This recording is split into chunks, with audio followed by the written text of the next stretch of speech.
Hi there, I'm Uncle Joel with Pen and Reel, and this is Star Wars 2020, a look back at the entire Skywalker saga. So since we're watching all the movies in continuity order, I figured it would be a good idea to take a brief detour and consider the side movies. Even though they're not part of the Skywalker saga, they're still part of the live-action movies and deal with characters and plot points that are relevant to the Skywalker saga. So I figured I'd include them here, even if they're a little bit tangential. So to start with, we have Solo. Now, this movie had a lot of controversy surrounding it, and it didn't do so well at the box office as compared to some of the other movies. And I feel like most of that is from the controversy, which is a bit disappointing because it's a pretty good movie. So I thought it'd be worth giving another look now that we've had a bit of time since it came out and things have kind of died down, and we can start to consider it a little bit more objectively. So after the frustrations I had with the opening crawl in the prequel trilogy, I have to say it was quite refreshing for me watching Solo and having it have no opening crawl. Now, yes, it did have some opening text, so it was really just ditching the aesthetic of it, but the opening text here I felt like was far more significant and far more important than just it established the setting, but it didn't really tell pertinent events that would be better shown. So regardless of the aesthetic of the opening crawl versus the opening text, this text I appreciate much more than the opening crawl for the prequel trilogy. So for the actors, I appreciated the actor that played Han. He wasn't the best, but he also wasn't bad at it. I feel like a lot of people are a bit too harsh with him, but even so, I wouldn't say he felt like a young Harrison Ford, but as a young Han Solo, it was okay. Now, Donald Glover, on the other hand, I felt like he did a phenomenal job as Lando. Now, that shouldn't become as too much of a surprise. I find everything that he does really well. But still, I feel like even if a young Billy D. Williams played a young Lando Calrissian, he would have been very similar to this. And if not, Donald Glover might be actually a bit better. Sacrilegious, I know, but yeah, I think I prefer Donald Glover. But yeah, overall, I'd say we had a pretty decent cast here. The acting is good across the board. No one's like outstanding and great aside from Donald Glover, but no one's bad. Like, I feel like this is good acting and decent movie. Diving into the movie itself, there were a few nitpicks that I had with it that kind of took me out of the movie and was kind of frustrating. The first being, I really didn't feel the need to have an explanation for Han's last name. And the explanation they gave us was kind of stupid. And then the whole droid rights thing I felt was a little bit heavy-handed and like they were trying too hard to be topical, which I don't know that they necessarily pulled off so well.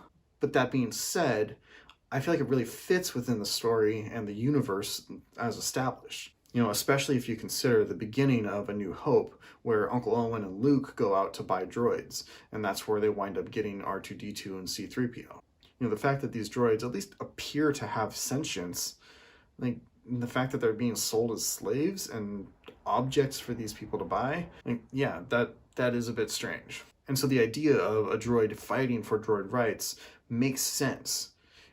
I didn't feel like it was done super great here. I would be interested in seeing a standalone movie that focused more like specifically on droid rights or episodes of a TV show or something like that. I do think that would be interesting if done carefully and done right. I just feel like it was kind of shoehorned in here and then wasn't done so well. And then on the positive side, I do feel like the story that they presented did a good job of establishing why Han is so aloof and non-committal, even though he clearly has a heart for doing the right thing. You know, he's a good guy, but he doesn't necessarily want to be the good guy because of the things that have happened to him, but he's still the good guy. And then likewise, they did a really good job of explaining how he was able to do the Kessel Run in less than 12 parsecs. You know, up until now, that was one of the big criticisms of Star Wars is, oh, but a parsec is a measure of distance. How could he say that as though it was a measure of time?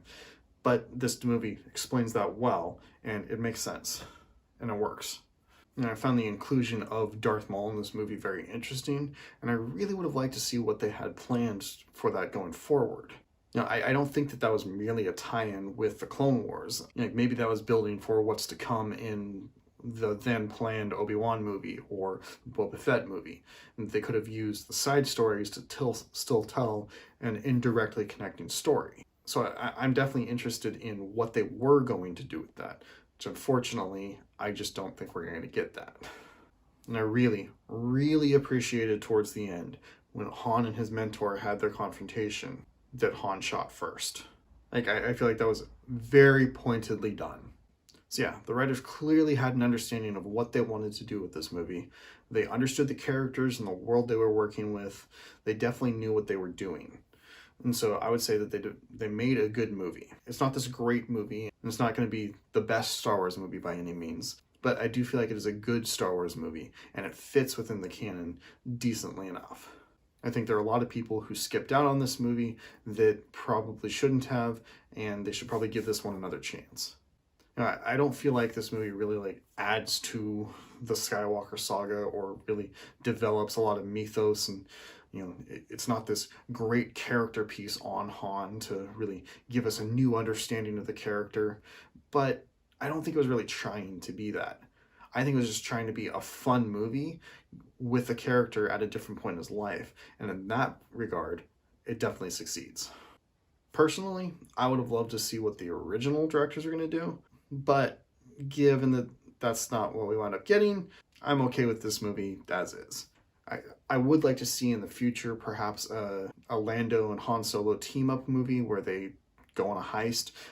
Do a Star Wars movie that's more of a heist movie. Give us an Ocean's 11 of Star Wars.